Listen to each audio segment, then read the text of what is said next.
Pourquoi certaines personnes veulent écrire un roman et pourquoi c'est si difficile? Hello ma jolie plume, c'est Vanessa et j'espère que tu vas bien. Il y a quelque chose d'étrange dans le fait de vouloir écrire un roman. Ce n'est pas un besoin vital, ce n'est pas toujours rationnel, et pourtant, certaines personnes ressentent cette envie très profondément. L'envie d'écrire une histoire, de créer un univers et de poser des mots sur quelque chose d'intérieur. Souvent, cette envie reste longtemps silencieuse. Alors aujourd'hui, j'aimerais te parler de ça. Pourquoi certaines personnes ressentent le besoin d'écrire et pourquoi c'est souvent bien plus difficile qu'elles ne l'imaginent. Partie 1. L'écriture comme besoin intérieur. Pour beaucoup de gens, écrire n'est pas juste un hobby, c'est une matière de comprendre ce qu'ils ressentent, donner du sens à leur expérience, explorer des émotions complexes, créer quelque chose qui leur ressemble. Il y a souvent derrière l'envie d'écrire une forme de sensibilité, une attention particulière aux émotions, aux relations, aux détails, aux non-dits. Et l'écriture devient un espace où tout ça peut exister. Partie 2.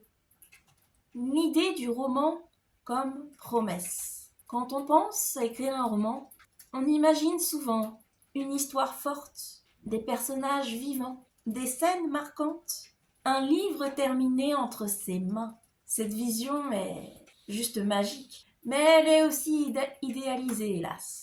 Parce que dans cette image, on ne voit pas les doutes, les moments de blocage, les passages difficiles, la lenteur du processus. Le rêve, lui, il est immédiat, mais la réalité, elle est progressive, parce que c'est long d'écrire un roman.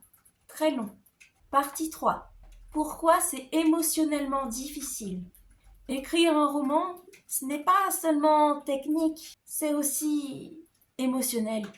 Parce qu'écrire, c'est choisir, s'exposer, créer quelque chose de personnel. Et même dans la fiction, il y aura toujours une part de toi. C'est pour ça que le doute apparaît si vite. Partie 4. Le cerveau aime ce qui est facile. Notre cerveau préfère les tâches courtes, les résultats rapides et les actions simples. Mais écrire un roman, c'est tout l'inverse. C'est long, incertain et parfois frustrant. Donc naturellement, ton cerveau va chercher à éviter cette difficulté. Et ça peut créer de la procrastination, du blocage, voire même du découragement. Si jusque-là cette vidéo t'aide, n'hésite pas à lâcher un petit pouce en l'air. Ça soutient grandement la chaîne. Merci à toi. Partie 5. Le mythe du talent. Beaucoup de personnes pensent « Si j'étais vraiment fait pour écrire, ce serait plus facile. » Mais écrire n'est pas facile, même pour les auteurs expérimentés. Ce qui fait la différence, ce n'est pas seulement le talent, c'est la capacité de continuer à écrire malgré les doutes, les imperfections et les moments creux. Partie 6. Le décalage entre l'idée et la réalité. Dans ta tête, ton roman, il est fluide, mais sur ta page, les phrases te résistent. Les scènes ne sont pas exactement comme tu les imaginais, et l'émotion est plus difficile à transmettre.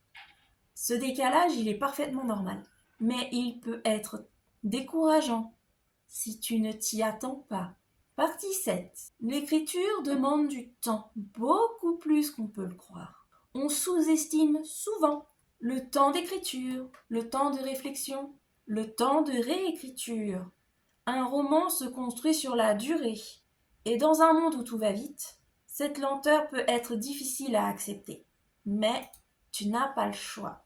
Partie 8. Pourquoi certaines personnes continuent quand même? Malgré tout ça, tous ces obstacles que j'ai pu énoncer plus tôt, certaines personnes continuent. Pas parce que c'est facile, loin de là, mais parce que quelque chose en elles insiste. Une envie de raconter, une envie d'aller au bout, une envie de créer quelque chose de sincère. Et cette envie devient plus forte que les obstacles. Si tu ressens l'envie d'écrire un roman, ce n'est pas un hasard. Même si c'est difficile, même si tu doutes, Même si tu avances lentement, tu n'as pas besoin d'être parfait pour écrire. Tu as juste besoin de continuer à ton rythme. Même si tu fais des fautes, c'est pas grave. Écris juste l'histoire qui te vient. Si cette vidéo t'a plu, n'hésite pas à t'abonner si ce n'est pas encore fait, à l'aimer, à la commenter et à la partager. N'oublie pas, écris avec passion et vis avec douceur.